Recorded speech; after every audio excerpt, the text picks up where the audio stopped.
From lake to ocean, the river flows 750 miles. From Lake Ontario to the Atlantic Ocean, 750 miles.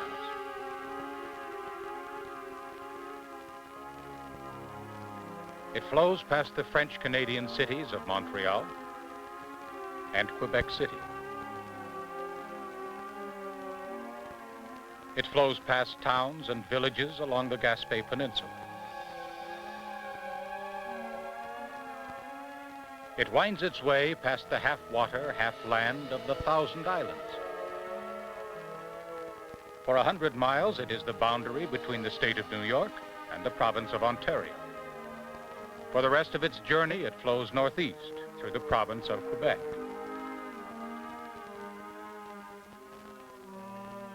The river is also part of a far-reaching seaway system that has given North America its fourth seacoast.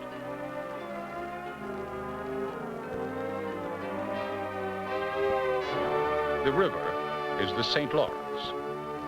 Wide and majestic, it's the international gateway to the Great Lakes and Canada's superhighway to the sea.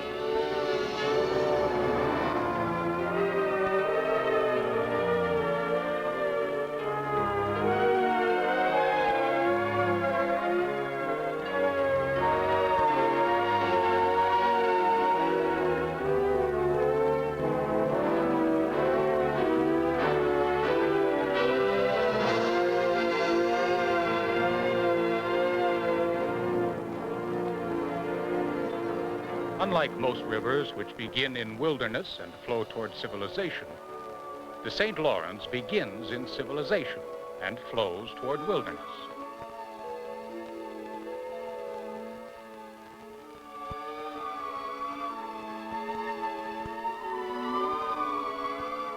The Gulf of St. Lawrence. Here the river empties into the Atlantic Ocean. Here the river opens into a wide estuary 90 miles across. In appearance, more like a bay than a river. The southern shore curves along the Gaspé Peninsula, a rugged, untamed wilderness, sometimes called the Other Canada. Curving into the Gulf of St. Lawrence, the shoreline is punctuated with colorful lighthouses and picturesque villages. At the tip of the Gaspé, the once isolated fishing village of Percé is now a popular tourist attraction. Looming offshore like a giant ship at anchor, Percé Rock has become a landmark of the peninsula.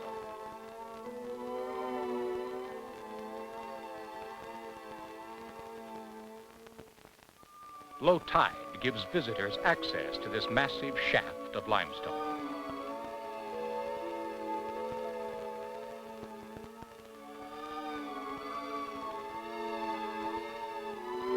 The Gaspé Peninsula is the northernmost extension of the Appalachian Mountains. Gaspé comes from an Indian word which means land's end. But for the first explorers crossing the ocean, it was land's beginning. In 1534, Jacques Cartier came ashore and claimed this place and everything beyond for the King of France. Of course, in so doing, he completely ignored the land rights of those people already living there. A year later, Cartier returned and discovered a large river flowing into the Gulf. It was August 10th, St. Lawrence's feast day, so he named both Gulf and river St. Lawrence. In 1608, another French explorer, Samuel de Champlain, sailed upriver. At a place where the river narrowed, he established a settlement and fur trading post. He named it Quebec, after the Indian word which meant the river narrows here. For the French, it was the beginning of a fur trading industry that lasted over 200 years.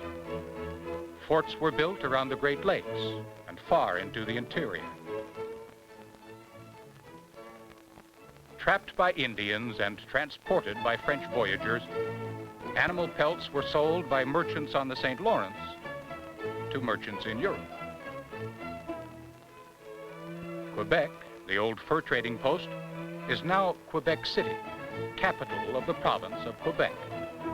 And Quebec is the largest province in Canada.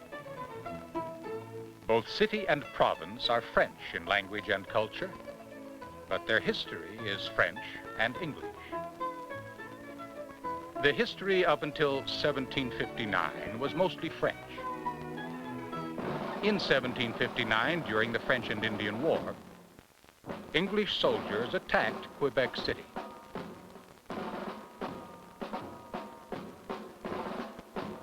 Above the river, beyond city walls, on the plains of Abraham, the two armies met. A monument at the battle site honors the two commanding generals.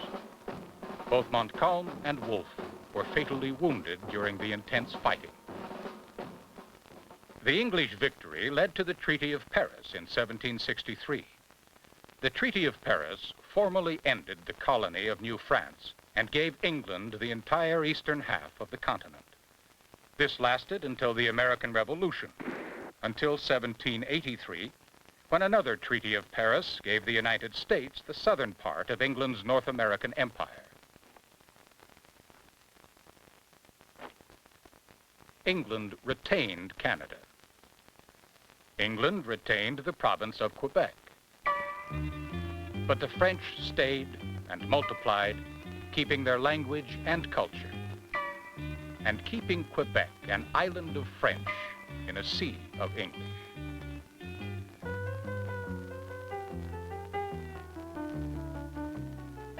In Quebec City, a stately hotel rises above the St. Lawrence.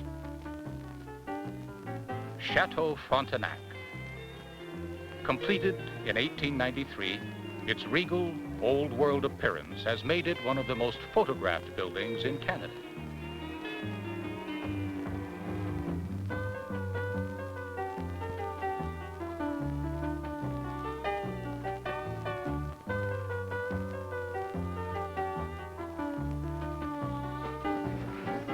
For the people of Quebec City, winter is not an enemy, it is a friend.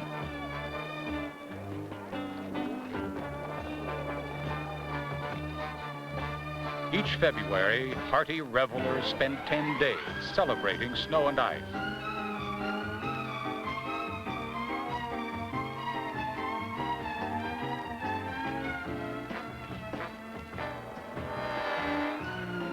It's 10 days of festive frolic, known as the Quebec Winter Carnival.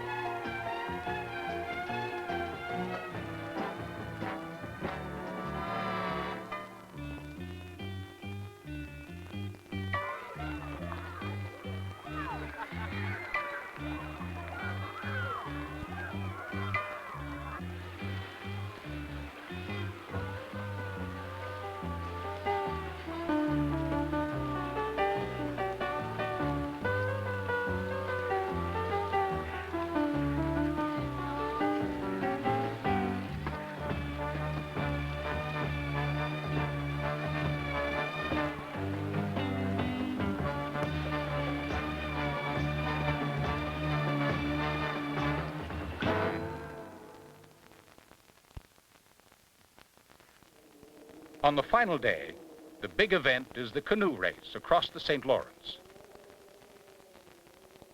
Across and back.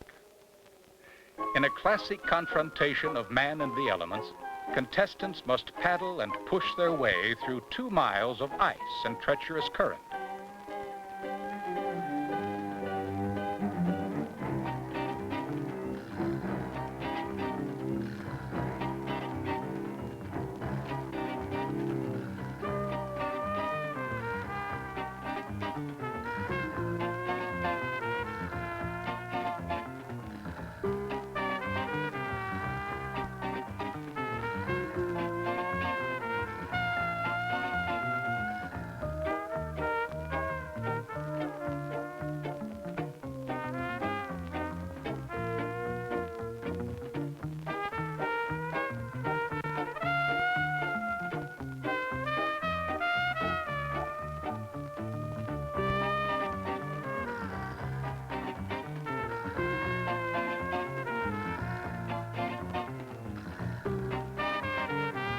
Misjudging ice or current often results in a quick trip downriver and a slow trip back.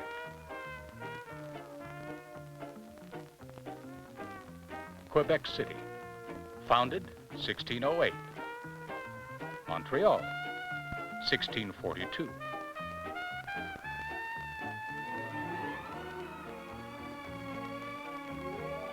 Montreal, built on an island in the river. Montreal, built on a mountain named Mont Royal by Jacques Cartier. Montreal is the English pronunciation of Mont Royal. It's the second largest French-speaking city in the world.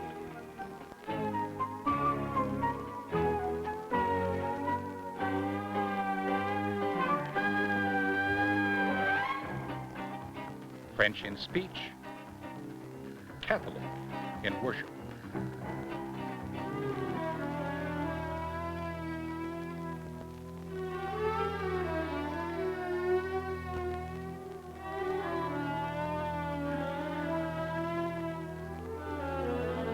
For towns and villages on the St. Lawrence, the Catholic Church is the dominant feature.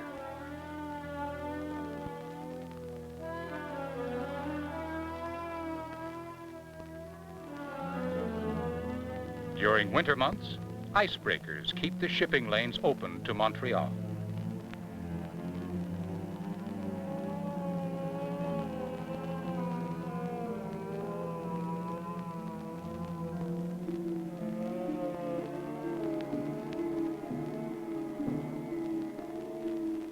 This big city on the St. Lawrence is a year-round seaport hosting ships from all over the world.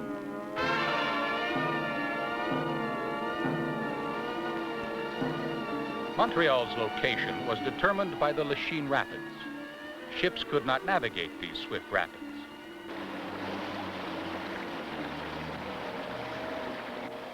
Hoping to find a northwest passage to China, Jacques Cartier named them Sous Lachine, the Chinese Rapids. The first canal around these rapids was completed in 1824. It was the first effort to open up an inland navigation route. It was the beginning of the St. Lawrence Seaway. The final effort began in 1954. The objective was to make the channel big enough to accommodate the large ocean-going ships, which in turn would open up the Great Lakes to international trade and commerce. After years of negotiation between Canada and the United States, work began.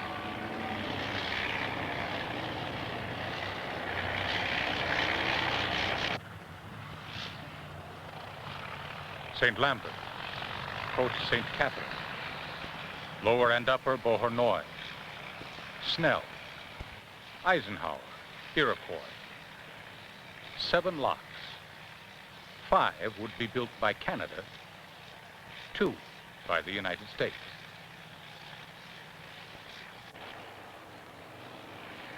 Working summer and winter,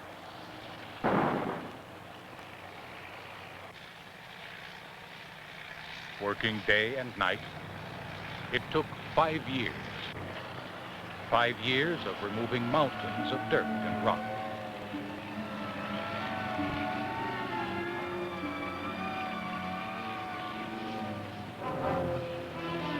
Five years of pouring mountains of concrete.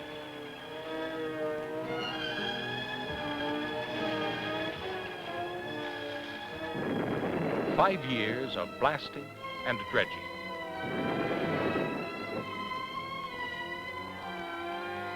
Channels were deepened, bridges modified. Rapids disappeared under man-made lakes. Islands were removed, restructured, or rebuilt.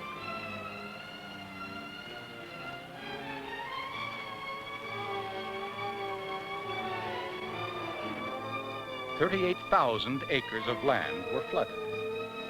More than 6,000 people and several communities had to be relocated.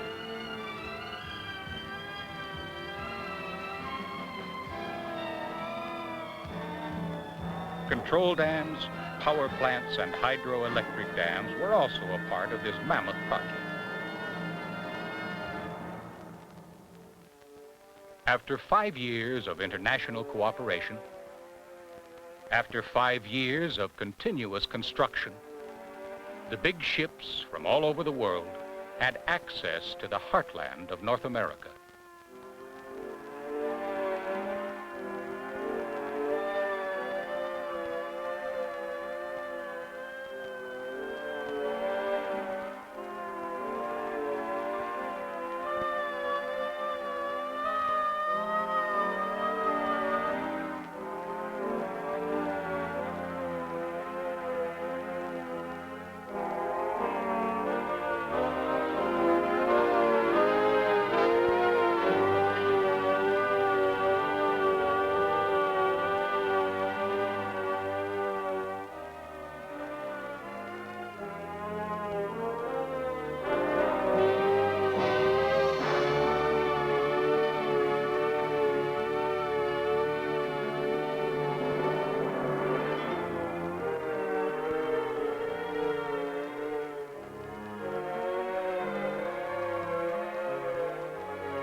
Crossing the Atlantic, these ships have the shortest route to Rotterdam, entrance to the Rhine, and one of the busiest seaports in the world.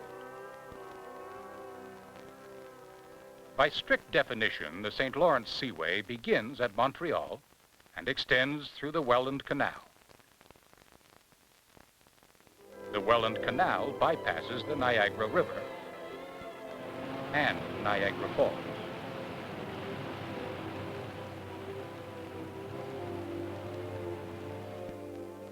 Canadian winters limit navigation to about 9 months, from early April to mid-December. Lake Ontario at one end, the Atlantic Ocean at the other. The result is a stable river, never shifting, never flooding. An ideal waterway for ships, cargo, and port facilities. An ideal waterway for industry, agriculture, and fishing. But the St. Lawrence is more than a river of trade and commerce.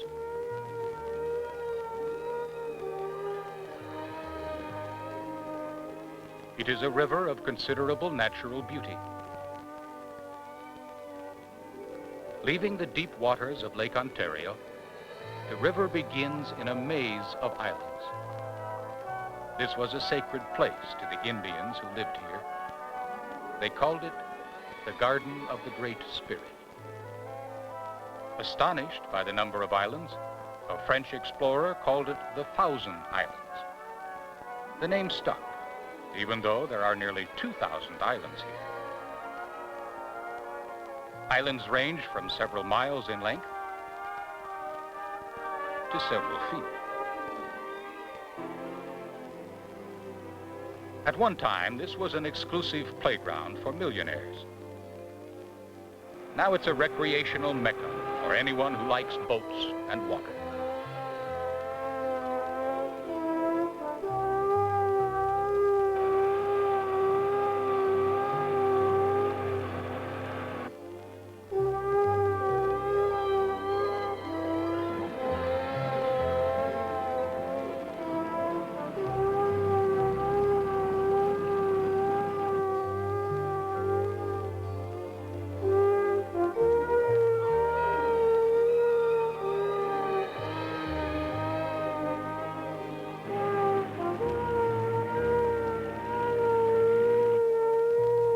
On the north side of the river, Ontario, Canada.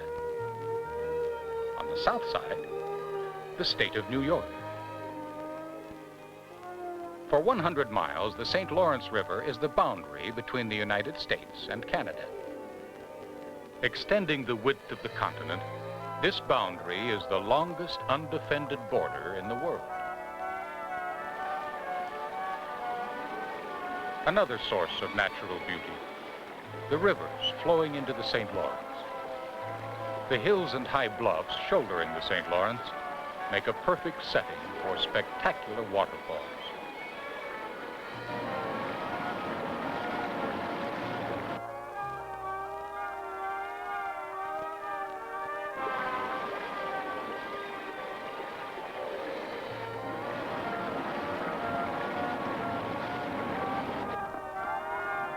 The hills and high bluffs are also a perfect setting for the downhill slopes of Mont Sainte-Anne.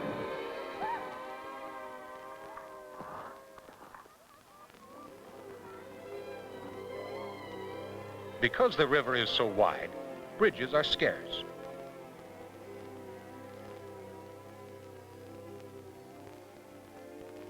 There are several ferry boat crossings,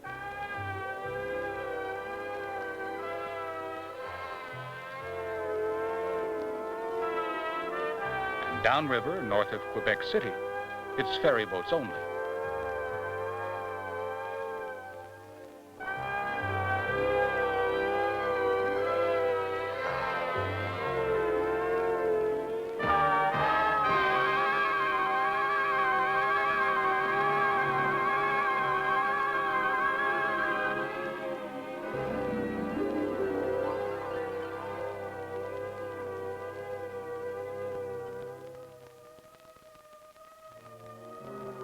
First, there were Indian canoes making small ripples on its broad surface. Then came the French and the men who christened it the St. Lawrence. Later on, English warships left their own imperial stamp on its coveted waters. Today, the commerce of many nations glides along its wide and gentle course. Its wide and gentle course to the sea.